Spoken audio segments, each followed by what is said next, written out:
नमस्कार, स्वागत है साहित्यिक झरोखा चैनल पर। आज हम कर रहे हैं एकांकी, जिसका नाम है बहू की विदा। आइए इस एकांकी को संक्षिप्त रूप में समझने का प्रयास करते हैं। बहू की विदा एकांकी किसकी रचना है? विनोद रस्तोगी की रचना है। और इस एकांकी में जो मुख्य विषय लिया गया है वो दहेज प्रथा है। तो दहेज प्रथा पर आधारित ये एकांकी है और किसकी लिखी हुई है? विनोद रस्तोगी द्वारा लिखी हुई है। इसमें 50 वर्षीय जीवनलाल धनी व्यापारी था और ये जो जीवनलाल है ये परिवार का मुखिया है। उनकी बहू कमला का भाई प्रमोद पहले सावन के अवसर पर अपनी बहन को विदा कराने आया था, परंतु जीवनलाल उसे तब तक विदा करने के लिए तैयार नहीं था जब तक उसे दहेज की शेष राशि 5000 रुपए नगद न मिल जाते। प्रमोद ने उस समय बहन की विदाई के लिए प्रार्थना की तथा गोने में उनकी सभी मांगे पूरे करने की बात भी कही, परंतु वे नहीं माने और अपनी बेटी गौरी के धूमधाम से किए गए विवाह की बात कहते हुए उसे स्पष्ट कर दिया कि अभी विदा नहीं हो सकती, कि वो बहू को नहीं भेजेंगे। प्रमोद ने उनसे बहन से मिलने की आज्ञा मांगी तो उसने और पत्नी से प्रमोद की बहन को उससे मिलवाने के लिए भेज दिया। यानी वो अपनी पत्नी से कहते हैं कि तुम प्रमोद को उसकी बहन से मिलवा दो और स्वयं वहां से चले जाते हैं। देखिए, वो अपनी ही बहू को उसके भाई के साथ पहले सावन के अवसर पर उसके पीहर नहीं भेजना चाहते। क्यों नहीं भेजना चाहते? क्योंकि वो कहते हैं कि बहू को तब तक उसके पीहर नहीं भेजा जाएगा जब तक वो दहेज की 5000 की जो नगद रकम बच गई है वो नहीं देंगे। अर्थात वो कहते हैं कि दहेज कम मिला था, अब अगर वो 5000 रुपए और देंगे तभी उसे पीहर जाने दिया जाएगा। कमला अपने भाई प्रमोद से मिलकर सिसकने लगी। यानी यहाँ पर जो पत्नी के रूप में या बहू के रूप में है वो कौन है? कमला है। वो अपने भाई प्रमोद से जब मिलती है तो रोने लगती है। प्रमोद ने उसे समझाया और कहा कि वह उसके ससुर को 5000 रुपए देकर उसे विदा करा ले जाएगा। इस कार्य के लिए वो अपना घर तक बेचने के लिए भी तैयार था। विडंबना देखिए कि अपनी ही बहन को अपने ही घर ले जाने के लिए उसे 5000 रुपए जुटाने थे और उस कार्य के लिए उसे अपना घर तक बेचने के लिए भी वो तैयार था। अर्थात इतनी ज्यादा मजबूरी थी कि अपनी बहन को लेकर जाने के लिए उसे अगर अपना घर भी बेचना पड़ रहा था। अर्थात पैसा ना होते हुए भी अपनी ही बहन के ससुर को इतना परेशान होकर, इतना दुखी होकर उसे वो पैसे देने पड़ रहे थे। ये दहेज प्रथा का कुरूप चित्रण कह सकते हैं, या दहेज प्रथा के कारण परिवार पर पड़ने वाले प्रभाव का कितना सजीवता से चित्रण किया है वो हम यहाँ देख सकते हैं। कमला ने उसे इसके लिए मना किया और कहा कि उसकी ननंद गौरी आ रही है, जो जीवनलाल की बेटी है गौरी, वो आ रही है, इसीलिए उसका ससुराल में मन लग जाएगा और वो अपना सावन यही मना लेगी। क्योंकि कमला ये जानती है कि अगर उसके भाई का घर बिक गया तो उसके भाई को बहुत सारी समस्याओं का सामना करना पड़ेगा। इसीलिए कमला अपनी ननंद के आने की बात कहकर ससुराल में रहना ही स्वीकार करती है या ससुराल में ही रहना चाहती है। और इसके साथ साथ कमला ये भी कहती है कि जब उसकी ननंद आ जाएगी तो उसे अपनी सखियों की कमी भी यहाँ पर नहीं गलेगी। कमला ने अपनी सास राजेश्वरी की प्रशंसा अपने भाई के सामने की और कहा कि वह उसके ससुर के समान नहीं है, वे बहुत अच्छी थी।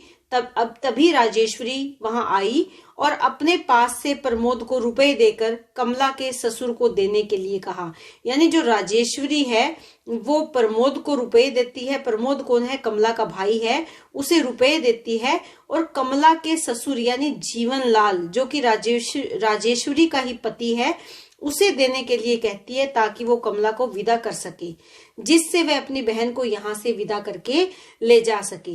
यहाँ पर जो राजेश्वरी है ये मुख्य भूमिका में है, क्योंकि ये अपनी बहू कमला का साथ देती है, अन्याय का विरोध करती है और इसीलिए जीवनलाल से छुपकर प्रमोद को रुपए देती है ताकि जीवनलाल कमला को प्रमोद के साथ यहाँ से जाने दे या उसे भेज दे।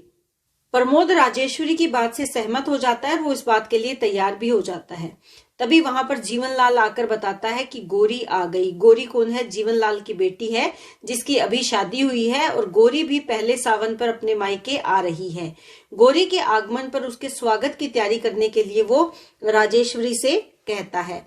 बाहर से कार के हॉर्न की आवाज सुनकर जीवनलाल ने कहा कि गोरी आ गई है, उसके लिए मिठाई का थाल लाओ। गोरी का भाई रमेश, जो कि कमला का पति है, आया और बताया कि गोरी को उसके ससुराल वालों ने विदा नहीं किया। क्यों विदा नहीं किया? क्योंकि यहाँ पर भी कारण वही था जो कमला के साथ था।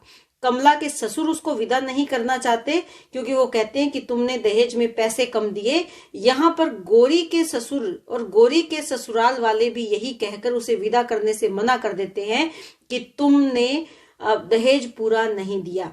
ये बात सुनकर जीवनलाल क्रोधित भी हो जाते हैं और वो कहते हैं कि मैंने अपनी मान से ऊपर उनको दहेज दिया, अपनी तरफ से पूरी कोशिश की उनकी सभी मांगे पूरी करने के लिए, लेकिन फिर भी अगर वो गोरी को नहीं भेजते हैं तो ये मेरा अपमान है। ये जीवनलाल को ऐसा लगता है गोरी के ना भेजने के कारण। राजेश्वरी ये बात सुनकर उसे बुरा भला कहती है और कहा कि बहू बेटी में अंतर करने का यही नतीजा होगा। यानी राजेश्वरी जीवनलाल को बुरा भला कहती है और वो कहती है कि तुम बहू और बेटी में अंतर कर रहे हो, तुम ये नहीं समझते कि बहू भी किसी की बेटी है और तुम उसके साथ वही व्यवहार कर रहे हो जो गोरी के ससुराल वालों ने गोरी के साथ किया, तो उसका तुम्हें ऐसा ही नतीजा मिलना था। प्रमोद वहां से जाने लगता है तो जीवनलाल उसे बहन को विदा कराने के लिए जाने की आज्ञा दे देता है और पत्नी को बहू को विदा करने की तैयारी करने के लिए कहता है। अर्थात एकांकी का अंत सुखांत है और बाद में जीवनलाल की विचारधारा में परिवर्तन आ जाता है। वो प्रमोद के साथ कमला को भेजने के लिए तैयार हो जाता है और यहाँ पर उनका जो हृदय परिवर्तन है वो यहाँ दिखाया गया है। देखिए, इस एकांकी के माध्यम से हम ये समझ सकते हैं कि किस प्रकार दहेज जैसी कुप्रथा हमारे समाज में व्याप्त है और जो पारिवारिक विखंडन का कारण भी बनती है। रिश्तेदारों से जो मन मुटाव हो जाते हैं उसका कारण भी दहेज प्रथा जैसी कुप्रथाएं बनती है। तो हमें इस एकांकी से यही सीखना चाहिए कि ऐसी प्रथाओं को त्याग दिया जाए या समाज से ऐसी कुप्रथाओं को खत्म कर दिया जाए, समाप्त कर दिया जाए। इसी बात की ओर इंगित करते हुए इस एकांकी की रचना की गई है। तो उम्मीद करती हूँ कि एकांकी का सारांश आपको बहुत अच्छे से समझ में आया होगा। देखिए, मुख्य पात्रों की बात हम यहाँ पर कर चुके हैं। जीवनलाल है, उसके व्यक्तित्व के बारे में आप यहाँ बता सकते हो कि पहले किस प्रकार वो समाज में उस व्यक्ति की भूमिका में है जो दहेज के पक्षधर है, लेकिन बाद में उसका हृदय परिवर्तन हो जाता है जब उसे अपनी बेटी के साथ हुए व्यवहार का पता चलता है। राजेश्वरी देवी अपनी बहू का पक्ष लेती है, अर्थात खुले विचारों की स्त्री है और अपनी बेटी और बहू में उसे कोई अंतर नजर नहीं आता। जो प्रमोद है वो वैसे तो यहाँ गौण पात्र है, लेकिन कमला का भाई है। कमला प्रमोद की बहन और रमेश की पत्नी है। रमेश अपनी बहन गोरी को लेने गया हुआ है, तो वो यहाँ पर जब आता है और बताता है कि गोरी उसके साथ नहीं आई, इसके बाद जो यहाँ जीवनलाल है उसके जीवन में परिवर्तन आता है या उसके विचारों में बदलाव आ जाता है। तो ये एकांकी बहुत अच्छे विषय पर लिखी गई है, बहुत अच्छा इस एकांकी का उद्देश्य है। तो आप इस एकांकी के जो भी प्रश्न बनेंगे वो बहुत आसानी से आप उनका उत्तर दे पाओगे, ऐसी मुझे उम्मीद है। इसी के साथ बहुत बहुत धन्यवाद। इसी तरह चैनल से जुड़े रहें, लाइक शेयर सब्सक्राइब जरूर करें।